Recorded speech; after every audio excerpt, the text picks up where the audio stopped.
भारत की पावन भूमि पर पर्वतों और नदियों के बीच बसा था एक छोटा सा गांव, अनंतपुर। यह गांव भले ही मानचित्र पर बहुत छोटा था, लेकिन इसकी आत्मा बहुत विशाल थी। यहाँ के लोग सादा जीवन जीते थे, खेतों में काम करते, पशु पालते और दिन की शुरुआत ईश्वर के स्मरण से करते थे। गांव के मध्य में एक प्राचीन मंदिर था, जिसकी घंटियों की मधुर ध्वनि सुबह सुबह पूरे गांव को जगा देती थी। इसी गांव में रहता था हरिदास। हरिदास कोई बड़ा विद्वान नहीं था, न ही उसके पास अपार धन था।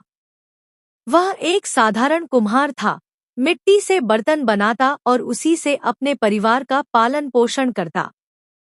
उसका घर छोटा था, छप्पर की छत, मिट्टी की दीवारें, लेकिन उसके हृदय में अपार शांति थी। हरिदास की भक्ति। हरिदास का दिन सूर्योदय से पहले शुरू होता। वह सबसे पहले नदी पर जाकर स्नान करता, फिर मंदिर पहुंचता। मंदिर में कोई भव्य मूर्तियां नहीं थी, बस एक सरल सी प्रतिमा और जलता हुआ दीपक। हरिदास दीपक के सामने बैठकर आंखें बंद करता और मन ही मन कहता, हे प्रभु, आज जो भी करूं, वह आपकी सेवा हो। मेरे हाथों से किसी को दुख न पहुंचे और मेरे मन में किसी के प्रति द्वेष न रहे। उसकी प्रार्थना में कोई कठिन मंत्र नहीं होते थे, न ही ऊंची आवाज में स्तुति। वह बस अपने हृदय की बात ईश्वर से करता था, जैसे कोई बच्चा अपने पिता से करता है। सेठ का आगमन। उसी गांव में रहता था धनराज सेठ। सेठ बहुत अमीर था। उसके पास बड़े खेत, सोने चांदी के आभूषण और कई नौकर चाकर थे। वह भी रोज मंदिर आता, लेकिन उसकी पूजा दिखावे से भरी होती। बड़े बड़े फूलों की मालाएं, चांदी के दीपक, ऊंची आवाज में मंत्रोच्चार और मोटा दान। सेठ मन ही मन सोचता, मेरी पूजा सबसे श्रेष्ठ है। भगवान निश्चित ही मुझसे प्रसन्न होंगे। जब वह दान देता, तो यह जरूर देखता कि कितने लोग उसे देख रहे हैं। अगर कोई उसकी प्रशंसा न करे, तो उसका मन खिन्न हो जाता। अकाल की शुरुआत। एक वर्ष गांव पर कठिन समय आ गया।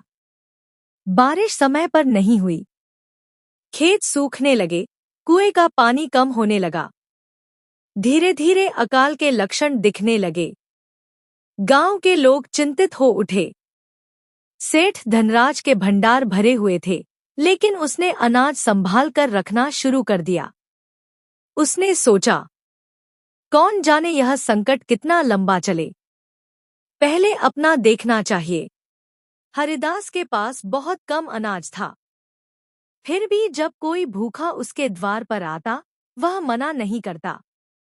कई बार उसकी पत्नी ने कहा, हमारे पास खुद के लिए ही कम है। हरिदास मुस्कुराकर कहता, अगर हम भी मना कर देंगे, तो ईश्वर किसके रूप में हमारी परीक्षा लेगा। सेवा ही सच्ची पूजा। अकाल गहराता गया। एक दिन मंदिर में बड़ी सभा हुई। पुजारी ने कहा, हमें विशेष यज्ञ और दान करना चाहिए, तभी भगवान प्रसन्न होंगे। सेठ ने तुरंत घोषणा की, मैं यज्ञ का सारा खर्च उठाऊंगा। लोगों ने तालियां बजाईं। सेठ गर्व से भर गया। उधर हरिदास चुपचाप बैठा था। उसके पास देने को धन नहीं था, लेकिन उसने उस दिन गांव के सबसे गरीब परिवार को अपने घर का आखिरी अनाज दे दिया।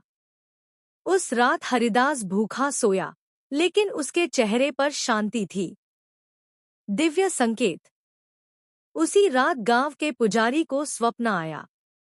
उन्होंने देखा कि मंदिर में भगवान की प्रतिमा जीवंत हो उठी और उन्होंने कहा, मेरा प्रिय भक्त वह नहीं जो मुझे सोने चांदी से तौले, बल्कि वह है जो मेरे बच्चों को भूखा न रहने दे।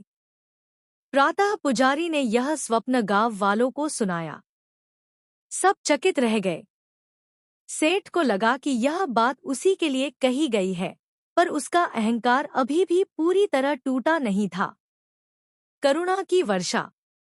अगले दिन दोपहर में अचानक काले बादल छा गए।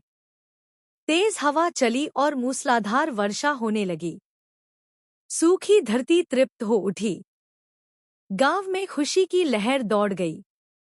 लोग मंदिर पहुंचे।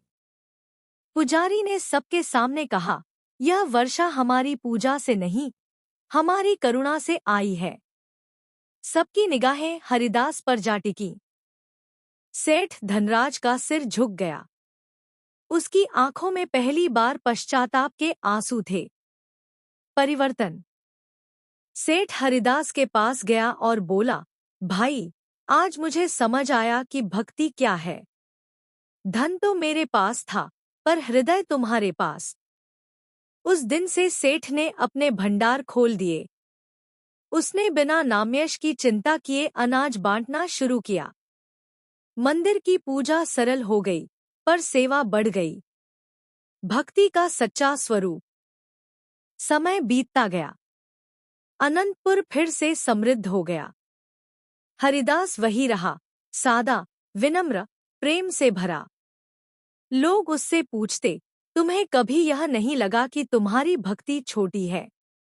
हरिदास मुस्कुराकर कहता, भक्ति छोटी या बड़ी नहीं होती। अगर दिल सच्चा हो